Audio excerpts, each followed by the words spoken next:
ഇടുക്കി ചിന്നക്കനാൽ മേഖലയിൽ വൻ വനഭൂമി കയ്യേറ്റം വനം വകുപ്പ് ഒഴിപ്പിച്ചു. KSEBയുടെ ആനയിറങ്കൽ അണക്കെട്ടിന്റെ വൃഷ്ടിപ്രദേശത്തടക്കം വ്യാപകമായി നടന്ന കയ്യേറ്റമാണ് ദേവികുളം റേഞ്ച് ഓഫീസറുടെ നേതൃത്വത്തിലുള്ള സംഘം ഒഴിപ്പിച്ചത്. കാട്ടാനകളുടെ താവളമായ ഈ പ്രദേശത്ത് ആനകളെ പ്രതിരോധിക്കാൻ കയ്യേറ്റക്കാർ സ്ഥാപിച്ച വൻ കമ്പിവടങ്ങളും മുള്ളുവേലികളും വനം വകുപ്പ് മുറിച്ചുമാറ്റി. പ്രദേശത്ത് ഏക്കർ കണക്കിന് വനഭൂമി വെട്ടിത്തെളിച്ച് പുതിയ ഏലം കൃഷി ഇറക്കാനുള്ള ശ്രമമാണ് ഇതോടെ വനം വകുപ്പ് തകർത്തത്. ചിന്നക്കനാൽ വില്ലേജിൽ സർവേ നമ്പർ 34/1 ഉൾപ്പെടുന്ന ചിന്നക്കനാൽ അണ്ടർ റിസർവ് ഭൂമിയിലാണ് കയ്യേറ്റം ഒഴിപ്പിക്കൽ നടപടികളുമായി വനംവകുപ്പ് മുന്നോട്ടു പോകുന്നത്. ദേവികുളം റേഞ്ച് ഓഫീസർ അരുൺകുമാറിന്റെ നേതൃത്വത്തിലുള്ള വനപാലക സംഘമാണ് വൻ സന്നാഹങ്ങളോടെ എത്തി കയ്യേറ്റം പൂർണ്ണമായും ഒഴിപ്പിച്ചത്. ഏകദേശം 1.5 ഹെക്ടറോളം വരുന്ന അതീവ പരിസ്ഥിതി പ്രാധാന്യമുള്ള വനഭൂമിയാണ് കയ്യേറ്റക്കാരുടെ പിടിയിൽ നിന്നും വനംവകുപ്പ് തിരിച്ചുപിടിച്ചത്. വനഭൂമി കയ്യേറിയതിനൊപ്പം തന്നെ KSEBയുടെ ആനയിറങ്കൽ അണക്കെട്ടിന്റെ വൃഷ്ടിപ്രദേശത്തും വ്യാപകമായ കയ്യേറ്റമാണ് നടന്നിരിക്കുന്നത്. ഇവിടെ അതീവ രഹസ്യമായി കാട് വെട്ടിത്തെളിച്ച് വലിയ തോതിൽ ഏലം കൃഷി ചെയ്യുകയായിരുന്നു. ഇതിനു പുറമെ വൃഷ്ടിപ്രദേശത്ത് പുതിയതായി വീണ്ടും ഏക്കർ കണക്കിന് സ്ഥലം വെട്ടിത്തെളിച്ച കൃഷി ഇറക്കുവാനുള്ള ഒരുക്കങ്ങളും കയ്യേറ്റക്കാർ നടത്തിയിരുന്നു. KSEBയുടെ ക്യാച്ച്മെന്റ് ഏരിയയുടെ മറവിൽ ഇവർ ഇവിടെ നിന്ന് ഏലം കൃഷി ചെയ്ത് കയറി വരിക. ആദ്യം ഒരു അലവാങ് ഉപയോഗിച്ച് ഒരു ചെറിയ കുഴി കുത്തി അവിടെയായിട്ട് ഓരോ ഏലത്തട്ട നടും. ഏലത്തിന് വില കൂടുന്നതിനനുസരിച്ച് ഇവർ തെളിച്ച് കയ്യേറുക. ഇതിപ്പം പ്രധാന പ്രശ്നം, ഇവിടെ ഏകദേശം ഈ ചിന്നക്കനാൽ മേഖല 17ഓളം ആനകളുണ്ട്.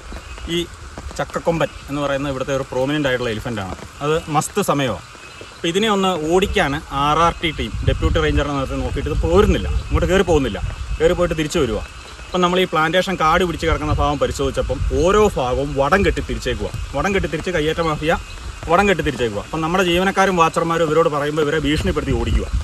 അപ്പം വടം പരിശോധിച്ച് കഴിഞ്ഞപ്പോൾ ഏകദേശം അതായത് ഒരു ആന പിടിച്ചാൽ പോയിട്ട് JCB കൊണ്ട് ഇളക്കി മാറ്റിയാൽ പോലും മാറിയില്ലാത്ത രീതിയിൽ ഈ വടം വൃക്ഷങ്ങളിൽ അടിച്ചു കയറ്റി, അതായത് വലിയ 2 ഇഞ്ചോളം വലുപ്പമുള്ള വലിയ വളയം ഉപയോഗിച്ച് അടിച്ചു കയറ്റി ഇവരെ കംപ്ലീറ്റ് തിരിച്ചേക്കുക.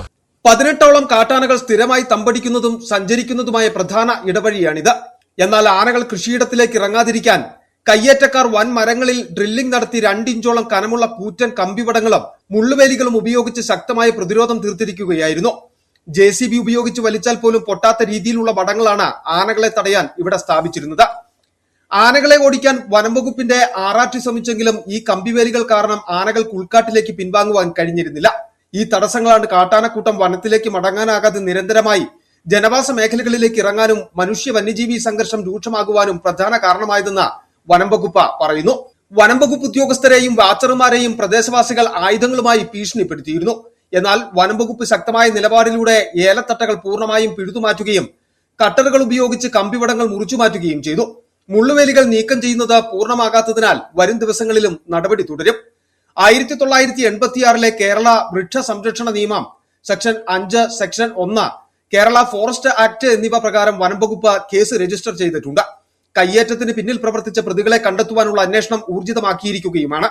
വനഭൂമി പൂർണ്ണമായി സംരക്ഷിക്കുന്നതിനൊപ്പം KSEBക്ക് ഇത് സംബന്ധിച്ച അടിയന്തര റിപ്പോർട്ട് നൽകുമെന്നും റേഞ്ച് ഓഫീസർ അറിയിച്ചു. വഴിതിരിച്ചുവിട്ട ആനത്താരകൾ പുനഃസ്ഥാപിക്കാൻ ഈ പ്രദേശത്ത് പുതിയ ഔട്ട്പോസ്റ്റും വനംവകുപ്പ് ഷെഡും ഉടൻ സ്ഥാപിക്കുവാനുള്ള നീക്കത്തിലാണ് വനംവകുപ്പ്. City vision, Chinnakanal.